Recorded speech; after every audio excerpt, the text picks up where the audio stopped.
நம்ம உறவு முறைகளையும் பெருமைகளையும் பத்தி பேசுறப்போ பரம்பரையா அப்படின்ற வார்த்தையை நம்ம எல்லா இடத்துலயும் பயன்படுத்துவோம். இந்த பரம்பரையா அப்படின்னா எத்தனை பரம்பரை, எத்தனை தலைமுறை, அந்த உறவு முறைகளுக்கு பெயர் என்ன அப்படிங்கிறது முழுசா நமக்கு தெரியாது.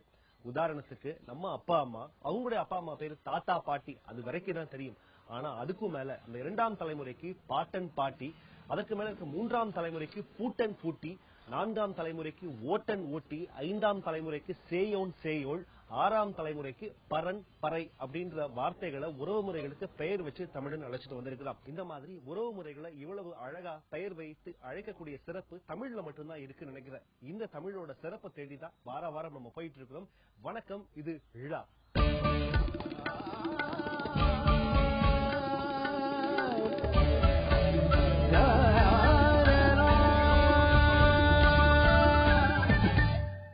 கடந்த சில வாரங்களாக ழ நிகழ்ச்சியில தமிழனோட பெருமையா, அடையாளமா, பொக்கிஷமா இருக்கிற நாட்டுப்புற கலைகளை பத்தி பாத்துட்டு இருக்கிறோம். அந்த வகையில அந்த நாட்டுப்புற கலைகள் வரிசையில இந்த வாரம் நாம பார்க்க போறது பறை இசை.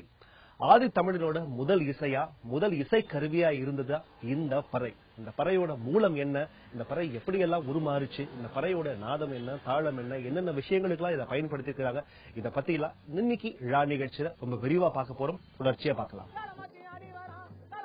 மனிதன் இவ்வுலகில் தோன்றியது முதல் அவன் இயற்கையோடு சேர்ந்து வாழ்க்கையை வாழத் தொடங்கினான். அவனது அடிப்படை தேவையான உணவை ஒரு புறம் தேடி அலைய, மறுபுறம் இயற்கை சீற்றங்கள், விலங்குகள் இவைகளிடமிருந்து பல்வேறு துன்பங்களை சந்தித்தான். இவற்றிலிருந்து விடுபட்டு அமைதியான வாழ்க்கையை மேற்கொண்ட போதுதான் கலைகள் பிறந்திருக்கின்றன.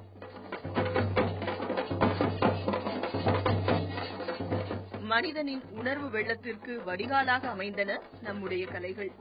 அக்காலத்தில் எந்தவித கட்டுப்பாடும் இல்லாமல் வாழ்ந்த மனிதனுக்கு கலைகளுக்கும் கட்டுப்பாடு இல்லாமல் தனக்கு வந்ததை ஆடியும் பாடியும் கொண்டாடி இருக்கிறார்கள். இப்படிதான் நாட்டுப்புற கலைகளும் பிறந்திருக்க கூடும் என்றே தெரிகிறது. எல்லா மனிதர்களுக்கு எத்தனையோ பாடல்கள் கேட்கவோ இல்ல அதை பார்க்கவோ அதை முடியும். ஆனா இந்த பறையை பாத்தீங்கன்னா எந்த ஒரு இங்கிலீஷ்ல சொன்ன போனா கம்போசிங் இல்லாம லைவாவே நடத்தக்கூடிய ஒரு நடனமானது இந்த பறை தான். அவங்க உடல்ல விழுந்த ஆவியை பொறுத்து அந்த பாடல்ல என்ன இசை வேணுமோ அதை அவங்க நாதத்துல கொண்டு அவங்க வாசிக்கிறாங்க. அது பெரிய ஒரு கடவுள் கொடுத்த வரப்பிரசாதம் மாதிரி. அந்த பறை அடிக்க மட்டும் இல்லாம அந்த அடிச்சதோட அவங்க நடனமும் ஆடுறது பெரிய ஒரு முக்கியமான கலை மாதிரி. பண்டைய கால மனிதர்கள் விலங்குகளை வேட்டையாடி உண்டுவிட்டு அவற்றின் தோள்களை உலர வைத்து அதனை தங்களுக்கு ஆடையாக உடுத்தி வந்திருக்கின்றனர். அப்படி தோள்களை காய வைக்கும் பொருட்டு மரக்கிளைகளில் கட்டி வைத்து காய வைத்திருக்கின்றனர். அப்போது காற்றில் அந்த தோள்கள் மரத்தில் பட்டு ஆடும்போது ஒருவித சப்தம் வந்திருக்கிறது. இப்படி எழுந்த சப்தத்தை கேட்டு விலங்குகளும் பறவைகளும் மிரண்டு ஓடின. இதனை பார்த்த மனிதர்கள் இந்த தோல் மூலம் சப்தம் எழுப்பி இருக்கலாம் என்றும், இதுதான் பறை இசை கருவியின் மூலமாக இருந்திருக்க கூடும் என்றும் ஆய்வாளர்கள் கருதுகின்றனர். பறை இசை கருவி முற்காலத்தில் எப்படி அவர்கள் உருவாக்கி இருப்பார்கள்? ஒரு மாட்டினுடைய தோலினை எடுத்து அவர்கள் இப்பொழுது ஒரு மரத்தினாலான ஒரு வளையத்தில் அதை வார்பிடித்தல் என்று அதை நாட்டுப்புறத்தில் மிக எளிமையாக அந்த எளிய மக்கள் குறிப்பிடுவார்கள். அப்படி இறுக கட்டி வாசிக்கின்ற அமைப்பு அந்த காலத்தில் இருந்திருக்குமா என்று சிந்தித்து பார்த்தால் நமக்கு ஒரு குறிப்பு செவி வழி செய்தியாக கிடைக்கிறது. அந்த காலங்களில் பானையினுடைய கழுத்து பகுதியை அவர்கள் பறையினுடைய தோலை அமைப்பதற்கு, இறுக்கமாக கட்டுவதற்கு பயன்படுத்தி இருக்கிறார்கள். எனவே அந்த பானை ஓடுகளிலிருந்து அந்த பறை இசை கருவியை அவர்கள் உருவாக்கி இருக்கக்கூடும் என்று ஒரு தகவல் நமக்கு கிடைக்கிறது. மனிதனால் முதலில் கண்டறியப்பட்ட இசைக்கருவி இது என்பதால் பறை இசைக்கருவிகளின் தாய் என்கின்றனர். பறை இசைக்கருவி எழுப்பிய ஒலி மனிதனை உற்சாகப்படுத்த ஆரம்பித்த பின்னர் தங்களின் சந்தோஷ தருணங்களிலும் மேலும் உற்சாகத்தை சேர்க்கவும், சோகமான தருணங்களில் மனதுக்கு தெம்பை கொடுக்கவும் இந்த பறை இசைக்கருவியை பயன்படுத்த ஆரம்பித்தனர். பின்னர் மெதுவாக விவசாயத்தின் போது இறை வழிபாடு, வாழ்வியல் நிகழ்ச்சிகள் என்று பறை இசைக்கருவியை பயன்படுத்தினார்கள். இந்த பறை இசைக்கருவியை தப்பாட்டம் என்றும் அழைக்கின்றனர். தப்பாமல் ஆடும் ஆட்டம், இசைக்கு ஏற்ப தாளம் தப்பாமல் ஆடும் ஆட்டம் என்பதால் தப்பாட்டம் என்றும் அழைக்கின்றனர். பறைதல் என்ற சொல்லுக்கு சொல்லுதல், அறிவித்தல், ஒன்றை தெரிவித்தல் என்ற பொருளில் நம்முடைய தமிழ் இலக்கியங்கள் ஆங்காங்கே குறிப்பிடுகின்றன. இன்றும் மலையாளத்தில் பறைதல் என்பது சொல்லுதல் என்ற பொருளில் அவர்கள் பயன்படுத்திக் கொண்டிருக்கிறார்கள். நம்முடைய பல சொற்கள், நல்ல தமிழ் சொற்கள் இன்று மலையகத்திலும் மலையாளத்திலும் வழங்கிக் கொண்டிருப்பது நாம் பார்க்கக்கூடிய ஒன்றாக இருக்கிறது. அந்த அடிப்படையில் பறை பற்றி வரும்பொழுது, போருக்கு செல்வதற்கு முன்னால் அவர்கள் வெட்சி பூ அணிந்து பறை இசைத்துக் கொண்டேதான் அவர்கள் அந்த போரினை தொடங்குவார்கள். வெட்சி நிறைகவர்தல் மீட்டல் கரந்தயாம் என்று அந்த இலக்கணம் நமக்கு சொல்லுகிறது. தும்பையை சூடிய வீரர்கள் பறை போர்ப்பறையாக முரசறிந்து கொண்டே அவர்கள் பகை நாட்டின் மீது போர் தொடுத்திருக்கிறார்கள் என்ற செய்தியும் நமக்கு கிடைக்கிறது. தப்பாட்டத்திற்கு குறைந்தபட்சம் 9 பேர் தேவைப்படுவார்கள். இவர்களில் 5 பேர் பறையை கையில் வைத்துக் கொண்டு ஆடுவார்கள். மீதமுள்ள 2 அல்லது 3 பேர் தவில், நாயனம், செஞ்சா வாசிப்பவர்களாக இருப்பார்கள். இவர்களில் பறையடிப்போர் சிவப்பு மற்றும் வெளிர்நிற முழுக்கால் சட்டையும், பச்சை, நீலம், சிவப்பு வண்ண மேல் சட்டை மற்றும் தலையில் வண்ண தலைப்பாகை மற்றும் நெற்றியில் செந்நிறத்தில் நீள்வடிவ போட்டு காலில் சலங்கை கட்டிக் கொண்டுதான் பெரும்பாலும் ஆடுவார்கள். அன்பு கடந்திட வணக்கம் வருகிறது. அவையோர்களே, எங்க கிராமிய பாடல் ஒலிக்க போகுது. பண்டைய கால தாத்தாவோட பழங்கால ராகம் எல்லாம் பாட்டாக ஒலிக்க போகுது. அதுக்கு நம்ம கிராமிய பாடல் எல்லாம் பாட்டாக ஒலிக்க போகுது. அன்பு கடந்திட வணக்கம் வருகிறது. அவையோர்களே, கிராமிய பாடல் ஒலிக்க போகுது. அன்பு கடந்திட வணக்கம் வருகிறது. அவையோர்களே, கிராமிய பாடல் ஒலிக்க போகுது.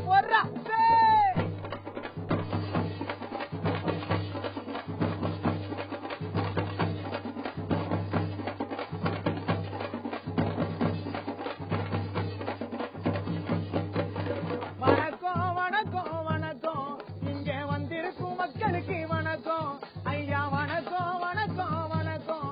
இங்கே வந்திருக்கும் மக்களுக்கு வணக்கம் ஐயா, வணக்கம் வணக்கம் வணக்கம்.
தமிழ்ல பறை அப்படின்னா சொல் அருவி அப்படின்ற பொருள் இருந்திருக்கு. அந்த காலத்துல இந்த வார்த்தையை பயன்படுத்திட்டு வந்திருக்கிறாங்க. இப்படி இன்னொருத்தங்க கிட்ட ஒரு பொதுமக்கள் கிட்ட போய் நிறைய விஷயங்களை சொல்றதுக்கு இந்த பறை அப்படிங்கிற இசைக்கருவியை பயன்படுத்திட்டு வந்திருக்கிறாங்க. என்னென்ன மாதிரியான தருணங்கள்ல இந்த இசைக்கருவியை, இந்த பறை இசைக்கருவியை பயன்படுத்திட்டு வந்திருக்கிறாங்க அப்படிங்கறத இப்ப நம்ம தெரிஞ்சுக்கலாம். மேளக்காரர், நாயனக்காரர், செஞ்சு அடிப்பவர்கள் நடுவிலும் நின்று கொண்டு அவர்களை சுற்றி சுற்றி பறை அடித்துக் கொண்டு ஆடுகின்றனர். மேலும் நேர்வரிசையில் நின்று கொண்டு பறையினை அடித்துக் கொண்டு முன்னே வரிசையாக செல்வதும் பின்னர் தாளத்திற்கு ஏற்ப அதே மூச்சில் திரும்ப ஆடிக்கொண்டும் வருகின்றனர். தவிலின் தாளத்திற்கு ஏற்ப பறையின் தாளம் வரும். பறையின் வேகத்திற்கு ஏற்ப தவிலின் தாளம் மாறும் என்பது குறிப்பிடத்தக்கது.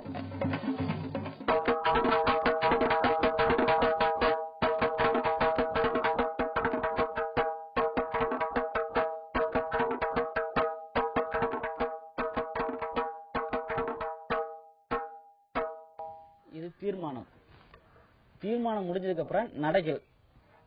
சாமிக்கு கொல்லி மேளம்னு சொல்லுவாங்க. இது ஃபர்ஸ்ட் ஆடியக்கூடியது கொல்லி மேளம்.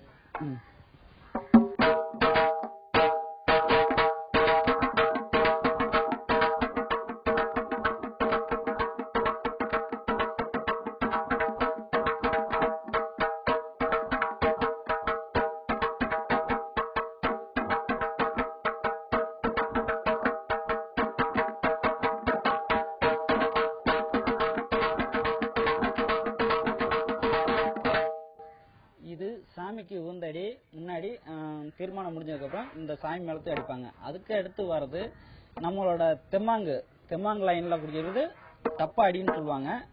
அந்த அடியில ஒரு சிலதை பார்க்கலாம்.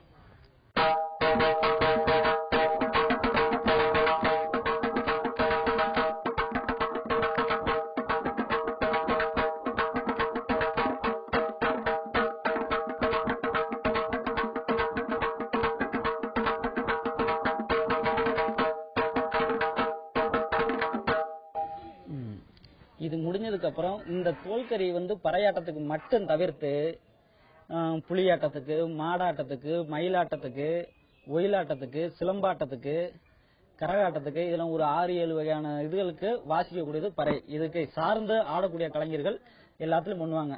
ஒரு 6 வகையான கலைகள்ல இந்த பறை இசையை வச்சு அவங்க பண்ணுவாங்க. முதலில் நடைகளை மெதுவாக அடிக்க ஆரம்பித்து பின்னர் படிப்படியாக நடையின் வேகத்தை கூட்டும் போதும் நம் மனது நம்மையும் அறியாமல் கால்களை நடனமாடச் செய்துவிடும் சிறப்பு இந்த தப்பாட்டத்திற்கு மட்டுமே உண்டு.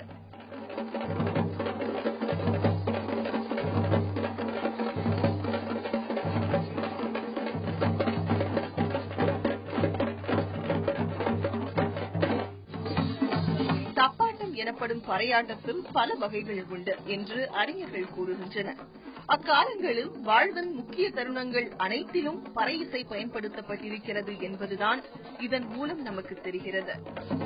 பறை என்பது மணப்பறை, போர்ப்பறை, சாப்பறை, தொண்டகப்பறை என்றெல்லாம் பலவிதமான நிகழ்வுகளுக்கேற்றவாறு அந்த பறையானது இசைக்கப்பட்டிருக்கிறது. அதில் ஒரு வகைதான் சாப்பறை என்று சொல்லக்கூடிய துக்கத்திற்காக மட்டுமே வாசிக்கக்கூடிய பறை. ஆனால் திருமணங்களில் கூட தமிழர்கள் பறை வைத்து திருமணம் செய்த நிகழ்வுகள் நமக்கு காண கிடைத்திருக்கின்றன. தப்பாட்டத்தின் போது பறையடித்துக் கொண்டே குட்டிக்கரணம் போடுவது, குதித்து ஆடுவது, கண்ணால் காசு எடுப்பது, சோடா உடைப்பது போன்ற வித்தைகளை பறையடிப்பவர்கள் செய்வது இந்த பறையாட்டத்தில் இருக்கும் சிறப்பாகும். ஆனால் இந்த வித்தைகளை தேர்ந்த பறையாட்டக்காரர்கள் மட்டுமே செய்ய முடியும் என்பதையும் நாம் நினைவில் கொள்ள வேண்டும். விழா நிகழ்ச்சியில பறை இசையோட வரலாறு பத்தி பார்த்துட்டு இருக்கிறோம். பறை இசை எப்படி ஆரம்பமாச்சு, மூலம் என்ன, எப்படி எல்லாம் வகைப்படுத்திருக்கிறாங்க, என்னென்ன மாதிரியான தருணங்கள்ல பயன்படுத்திருக்கிறாங்க நம்மளுடைய முன்னோர்கள் அப்படிங்கறத தெரிஞ்சுக்கிட்டோம். சங்க இலக்கியங்கள்ல பறை இசை பத்தி என்னென்ன மாதிரியான இடங்கள்ல எப்படி எல்லாம் மேற்கோள் காட்டியிருக்கிறாங்க அப்படின்னு ஆராய்ச்சி செஞ்சு பார்த்தப்போ நிறைய ஆச்சரியமான தகவல்கள் நமக்கு கிடைச்சிச்சு. அதைத்தான் இப்ப நம்ம தொடர்ச்சியா பார்க்க போறோம். சங்க இலக்கியங்களில் பறை பற்றி குறிப்பிடாத இலக்கியங்களே இல்லை என்று சொல்லலாம். அகநானூற்றில் பறை என்ற இசைக்கருவி அற்புதமாக காட்டப்படுகிறது. புறநானூற்றில் போர் பற்றிய செய்திகளை நம்முடைய புலவர்கள் குறிப்பிடும் பொழுது பறை முரசறிந்து அந்த செய்தியை தெரிவிக்கின்ற நிலையை பார்க்கின்றோம். பறை என்ற இசைக்கருவிதான் பின்னாளில் முரசு என்ற இசைக்கருவியாக, முழவம் என்ற இசைக்கருவியாக, தன்னுமை என்று சொல்லக்கூடிய இசைக்கருவியாக, தோல் கருவிகளில் எல்லாவற்றுக்கும் மூலமாக இந்த பறை என்ற இசைக்கருவியே விளங்கி இருக்கிறது என்பதும் நம்முடைய இலக்கியங்கள் வாயிலாக பெறப்படுகிறது. மாறி வரிஞ்சு கட்டி கருப்பா நீ வலதுபுறம் குஞ்ச விட்டு ஈட்டிலிட்டாய் கருப்பா என் செல்ல கருப்பா நொண்டி கருப்பா ஜப்பானி கருப்பா உன்னைக்குமே நான் நினைச்சேன் கருப்பா எங்க சித்திரையா மாசத்தில கருப்பா எங்க அழகர் நல்ல தேரோட்டமா கருப்பா அங்க ஆனந்த மலை எல்லை விட்டு கருப்பா ஐயா காம காக்க வந்திடுவேன் கருப்பா ஐயா பாக்க பாயமா இருக்குது கருப்ப சாமி பக்கம் வந்தா புள்ள இருக்குது பாக்க பாயமா இருக்குது கருப்ப சாமி பக்கம் வந்தா புள்ள இருக்குது ஓடியா கருப்பு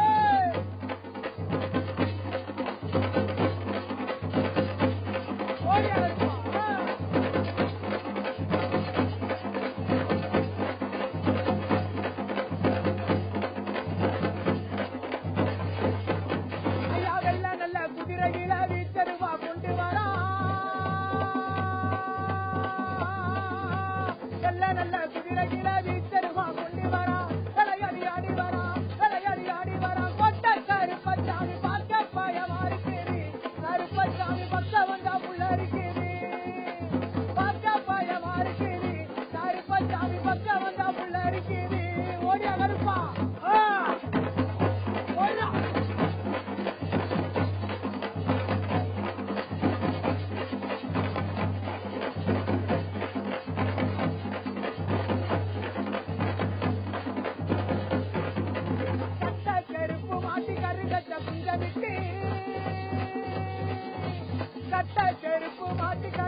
இன்று தப்பாட்டங்கள் கோவில் திருவிழா காலங்களில் காப்பு கட்டும் போதும் பூத்தத்தை எடுக்கும் போதும் தேர் இழுக்கும் போதும் காவடி எடுக்கும் போதும் ஆடப்படுகின்றன. இன்றைய தப்பு எனும் பறை இசை கருவி ஆடு அல்லது கன்று தோலை பயன்படுத்தி தயாரிக்கப்படுகிறது. இந்த கட்டை வந்துட்டு வேப்ப மரத்து தூரோட பண்ணப்பட்டது. வேப்ப மரத்து தூரோட பண்ணப்பட்ட இது புளியம்பசை, இதோட பசை புளியம்பசை. இது தோலை ஊற வச்சுட்டு இது மொத்தமா ஆக்கப்பட்டது பறை. இது பேர் சுண்டு குச்சி. இது மூங்கியால் ஆனப்பட்டது. இது புரசங்குச்சி, இது அடிக்குச்சி அல்லது வளர்ந்தர குச்சி அப்படின்னு சொல்லுவாங்க. கால மற்றும் சமூக மாற்றத்தில் பறை இசை கருவி பெரும்பாலும் இறப்பு நிகழ்ச்சிகளுக்கே அதிகம் பயன்படுத்தப்படுகிறது. மிக குறைந்த அளவே திருவிழாக்களிலும் அரசியல் நிகழ்ச்சிகளிலும் பயன்படுத்துகிறார்கள். பண்டைய தமிழர் கலையில் மிக முக்கியமான கலையாக இருந்த இந்த பறை இசை தற்போது ஒரு இனக்குழுவினால் மட்டுமே வாசிக்கப்பட்டு வருகிறது. அக்காலத்தில் அனைத்து தரப்பு மக்களாலும் வாசிக்கப்பட்டு ரசிக்கப்பட்டு வந்த இந்த இசை தற்போது இறப்பு நிகழ்ச்சிக்கு மட்டுமே வாசிக்கப்படுவது வருத்தப்படக்கூடிய ஒன்றுதான். தமிழருடைய அந்த வாழ்க்கையில் பறை என்பது அனைவரும் வாசிக்கக்கூடியதாக, ஒரு இனக்குழுக்கு மட்டும் உரியதாக இருந்ததாக நமக்கு செய்திகள் இல்லை. காரணம், காலந்தோறும் பலர் அந்த பறையை இசைத்திருக்கிறார்கள். அரசர்கள் வாசித்திருக்கிறார்கள், புலவர்கள் வாசித்திருக்கிறார்கள், இசை கலைஞர்கள் வாசித்திருக்கிறார்கள். இசை கலைஞர்கள் என்ற குறிப்பு தான் இலக்கியத்தில் இருக்கிறதே தவிர இசைக்கலைஞர்கள் இந்த இனத்தை சார்ந்தவர்கள், இந்த இனக்குழுவை சார்ந்தவர்கள் என்ற பாகுபாடுகளோ சாதிய வேறுபாடுகளோ இலக்கியத்தில் இல்லை. பிற்காலத்தில் அது ஒரு இனக்குழுவை சார்ந்த ஒரு இசைக்கருவியாக, அது ஒரு சாப்பறைக்கு மட்டுமே பயன்படுத்தக்கூடிய ஒரு கலையாக மாறிவிட்டது என்பது வரலாற்றில் நாம் செய்த பிழை என்றுதான் நாம் சொல்ல வேண்டும். முற்றிலும் ஆண்கள் மட்டுமே பங்கு பெற்று ஆடி வந்த இந்த தப்பாட்ட கலையில் தற்போது பெண்களும் ஆடி வருகின்றனர். இன்று பெருமளவில் சினிமாவிலும் அரசு விழாக்களிலும் விழிப்புணர்வு நிகழ்ச்சிகளிலும் இந்த பறை இசை பயன்படுத்தப்பட்டு வந்தாலும் தற்போது அந்த இசை மீது விழுந்துள்ள வேறு விதமான பார்வையை மாற்ற நாம் அனைவரும் ஒன்றுபட வேண்டும்.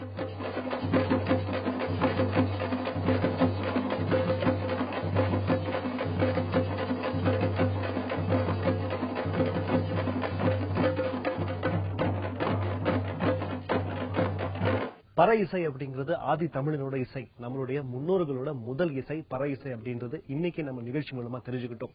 இன்னைக்கு விழா நிகழ்ச்சியில பறை இசையோட வரலாறு, சங்க இலக்கியத்துல அதனோட பயன்பாடு, எப்படி எல்லாம் மேற்கோள் காட்டியிருக்கிறாங்க, பறை இசையோட வகை என்ன, எப்படி தன்னோட உருவத்தை மாத்துச்சு, எப்படி எல்லாருக்கும் பொதுவான ஒரு இசையா இருந்தது, எப்படி வேற ஒரு குழுக்கான இசையா மாறிடுச்சு அப்படின்றத இன்னைக்கு நிகழ்ச்சியில ரொம்ப தெளிவா பார்த்து தெரிஞ்சிருப்பீங்க. நிகழ்ச்சி பற்றிய கருத்துக்களை திரையில பாக்குற அந்த மின்னஞ்சலுக்கோ இல்ல தொலைபேசி எண்ணுக்கோ நீங்க தொடர்பு கொண்டு சொல்லலாம். மீண்டும் அடுத்த வாரம் விழா நிகழ்ச்சியில் இன்னும் ஒரு சிறப்பான நாட்டுப்புற கலையோடு நான் அடுத்த வாரம் உங்களை சந்திக்கிறேன். அதுவரை உங்களிடமிருந்து விடைபெற்றுக் கொள்வது என்று அன்புடன் ராதா மலாலன். வணக்கம்.